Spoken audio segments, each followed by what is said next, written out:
இன்று 4 மாவட்டங்களுக்கு orange alert விடுக்கப்பட்டுள்ளது.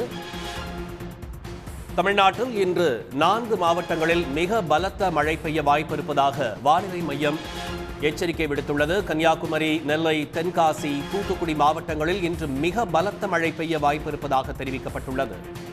தமிழ்நாட்டில் இன்று 4 மாவட்டங்களில் மிக பலத்த மழை பெய்ய வாய்ப்பிருப்பதாக வானிலை மையம் எச்சரிக்கை விடுத்துள்ளது. தென்காசி, தூத்துக்குடி, நெல்லை, கன்னியாகுமரி மாவட்டங்களில் இன்று மிக பலத்த மழை பெய்ய வாய்ப்பிருப்பதாக அறிவிக்கப்பட்டுள்ளது. இன்று 8 மாவட்டங்களில் கனமழை பெய்ய வாய்ப்பிருப்பதாகவும் எச்சரிக்கை விடுக்கப்பட்டுள்ளது. விருதுநகர், சிவகங்கை, மயிலாடுதுறை ஆகிய மாவட்டங்களில் இன்று கனமழைக்கு வாய்ப்பிருப்பதாக தெரிவிக்கப்பட்டுள்ளது. இன்று 8 மாவட்டங்களில் கனமழை பெய்ய வாய்ப்பு இருப்பதாகவும் தெரிவிக்கப்பட்டுள்ளது. 4 மாவட்டங்களில் மிக பலத்த மழை பெய்ய வாய்ப்பு இருப்பதாகவும் வானிலை மையம் தெரிவித்துள்ளது. அவை கன்னியாகுமரி, நெல்லை, தென்காசி, தூத்துக்குடி ஆகிய மாவட்டங்களில் இன்று மிக பலத்த மழை பெய்ய வாய்ப்பு இருப்பதாக தெரிவிக்கப்பட்டுள்ளது. அதேபோல இன்று 8 மாவட்டங்களில் கனமழை பெய்ய வாய்ப்பு இருப்பதாகவும் வானிலை மையம் எச்சரிக்கை விடுத்துள்ளது. அண்மை செய்தியை திரையில் காணலாம். விருதுநகர், சிவகங்கை, மயிலாடுதுறை ஆகிய மாவட்டங்களில் இன்று கனமழை பெய்ய வாய்ப்பு இருப்பதாக தெரிவிக்கப்பட்டுள்ளது.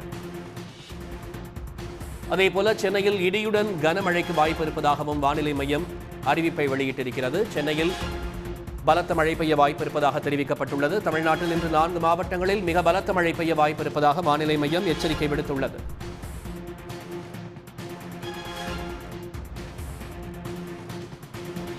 இன்று 8 மாவட்டங்களில் கனமழை பெய்ய வாய்ப்பு இருப்பதாக வானிலை ஆய்வு மையம் எச்சரிக்கை விடுத்துள்ளது.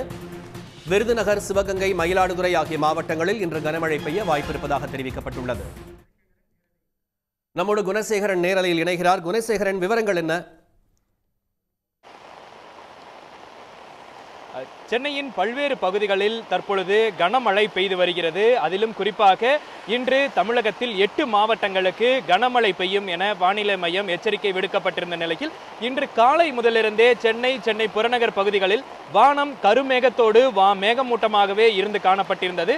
அதன் தொடர்ச்சியாக புறநகர் பகுதியாக இருக்கக்கூடிய தாம்பரம், பல்லாவரம் உள்ளிட்ட அந்த பகுதிகளில் கனமழை என்பது காலை சிறிது நேரம் பெய்திருந்ததை அடுத்து அதனைத் தொடர்ந்து சென்னையின் உட்பகுதிகளாக இருக்கக்கூடிய அண்ணா சாலை, முகப்பேறு உள்ளிட்ட பகுதிகளிலும், அதனைத் தொடர்ந்து தற்பொழுது சேப்பாக்கம், திருவல்லிக்கேணி, அண்ணா சாலை உள்ளிட்ட பகுதிகளில் தற்பொழுது கனமழை பெய்து வருகிறது. இதன் காரணமாக சென்னையின் பல்வேறு பகுதிகளிலும் வானம் மேகமூட்டத்தோடு அல்லாமல் குளிர்ந்த காற்றோடு இருக்கக்கூடிய ஒரு சூழல் என்பது இருந்து வருகிறது. அதிலும் குறிப்பாக கடந்த 3-4 நாட்களாகவே வெயிலின் தாக்கம் என்பது கூடுதலாகவே இருந்து வந்த அடிப்படையில் இன்று முதல் 2 நாட்களுக்கு வானம் மேகமூட்டத்தோடு இருக்கும் என வானிலை மையம் தெரிவித்திருக்கிறது. இது குறிப்பாக பூமத்திய ரேகையை ஒட்டியிருக்கக்கூடிய வடகிழக்கு இந்திய பெருங்கடல் மற்றும் அதனை ஒட்டியிருக்கக்கூடிய தென்மேற்கு வங்கக்கடல் பகுதிகளில் மேல் ஒரு வளிமண்டல மேலடுக்கு சுழற்சி நிலவுவதன் காரணமாகவே இன்று முதல் 2 நாட்களுக்கு மிக கனமழைக்கான ஆரஞ்சு எச்சரிக்கை விடுக்கப்படுவதாகவும் சென்னை வானிலை மையம் தெரிவித்திருக்கிறது. அது மட்டுமல்லாமல் அந்த வகையில் சென்னை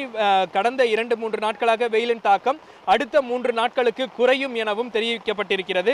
அதே போல சென்னையினுடைய பல்வேறு பகுதிகள் மட்டுமல்லாமல் தமிழகத்தினுடைய பல்வேறு மாவட்டங்கள், அதாவது மயிலாடுதுறை உள்ளிட்ட மாவட்டங்களிலும் 2 தினங்களுக்கு கனமழை பெய்யும் எனவும் எச்சரிக்கை விடுக்கப்பட்டிருக்கிறது.